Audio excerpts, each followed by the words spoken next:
Here we are on board Manxman. It's been its first TT this year, and the steam packet already says that it's had record numbers, the most people travelling since the 2007 centenary TT. So let's see what the passengers have been making of the boat. It's wonderful. It's clean, it's smart, it's roomy. Very reasonably priced. Easy to book, just an easy experience all around. Very impressed with the boat compared to the Ben Cree. I like the Ben Cree, but this one's absolutely fantastic. If there was one thing you could improve, what would it be? Food, coffee being cheaper. But the price of the ticket was all right, was it? Yeah, I was happy. Yeah, fantastic. Well, it's a big improvement. More spacious, seems to get served a lot quicker. You don't feel cramped. Did you think it was value for money? When I first paid for it, it's a shock because we've abandoned a trail with 4 people. But when you break it down for it, it's okay. Yeah, it's not cheap, but it's great. Yeah. It does take a long time to load it up, but it is very nice and comfortable, and facilities are very good. We came on in our camper van because you get into not having to pay for watching racing. I don't mind paying money for boat tickets, it's not a problem. It's absolutely wonderful. We sat in the bar. It's so much different than all the years before. And I'm looking forward to a glass of wine. Absolutely fantastic. Love it to bits. A huge step forward. Do you think the price of the tickets is value for money? Could be a little bit better, but hey, we're here now. Yeah, really top notch. I think we were on the Ben Cree last time. Just loads more modern. When we sailed out, our sailing was 2 a.m. We got a cabin, was able to have a shower, had a couple of beers, a couple of nightcaps, got 4 hours sleep. Some people on the Isle of Man might say this boat is a bit too flashy. Would you agree with that? I can see where they're coming from. Probably wouldn't be my opinion myself. Let's chat to Captain Byron Whalley and Chief Officer Ben Hopkins. Very welcome on board the bridge of the Manxman. So on our port side there you can see the wind farms. We're just heading towards having a higher number of passengers affect what you guys do?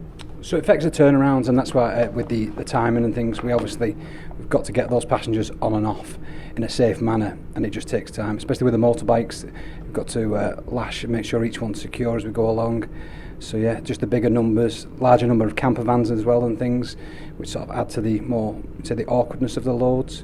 But that's what the loading officers are there for. They work around it with the deck team, who are brilliant, getting a vessel loaded as quickly as they can. How do you ensure that you are getting the bikes and the camper vans and the cars and the foot passengers all on and off with that quick turnaround? So as always, safety is always our major concern. So speed and commerciality is obviously a factor, but safety is my main aspect of the whole operation, and with the increased loads and the capacity, this is always a factor that we consider. But all through the TT, we haven't had any incidents yet, so we've been doing our job well. And as I said, that with the extra capacity of the Manxman, she swallows up very large loads quite quickly, and with the well-trained crew now, they're getting very used to this vessel, so they're managing to get a lot of this cargo on board, say your race trucks and things like this, which are more challenging. With the extra space there, it makes it an awful lot easier to manoeuvre these vehicles onto our decks. Presumably there's also an added demand on the people in Heysham and in Douglas as well. Yeah, so the shoreside planning, huge planning goes into events like TT, Manx Grand Prix, the Southern 100, massive shoreside operation. Obviously the increase in bikes and passenger traffic, we've got to work out how to bring the freight in, keep the freight stored on the island. You notice there'll be trailers now alongside the Vic Quay, added capacity, but yeah, it's a huge planning operation, both in Heysham and in Douglas, to make sure it goes smoothly. All right, we're on the car deck now. A lot more vans on board, people travel with vans, camper vans. It makes loading slightly more, I would say, awkward for the loading officers because they don't have the smaller cars to block in spaces. They lose a little bit of space here and there, so it really takes a lot more thought from both the lads on deck, the loading officer and the shoreside to get the ship loaded safely and efficiently. It really is pretty much full of camper vans, some smaller vans, and then the rest of the space is taken up by motorbikes. And then right at the back there, you've got those big lorries. Tesco trailers from last night, so that's where you get your shopping today. And then also you notice the big red one in the corner.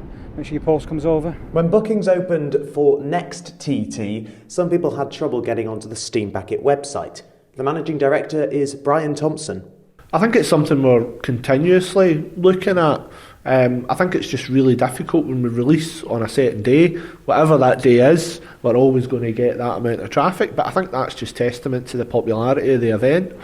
I'm not quite sure that there would be another way of doing it where you could split those up, but because at the end of the day, everybody wants to get their booking in, so it's really the demand is there. So we'll look at all the technologies as we move forward and see what we can do. But I think this year, I think it was slightly better. But it's each individual's experience, isn't it? If you have been stuck in that queue for an hour or more, you're not going to be very happy. But there is, it's just luck sometimes that when you come through, if it's a quieter time, you'll get spoken to quicker. That's Manxman done with its first TT then. She'll be celebrating a year of service on the 17th of August.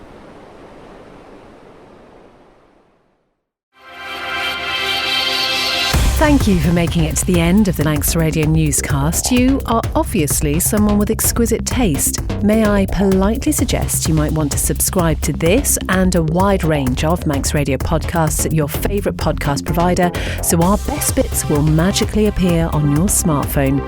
Thank you.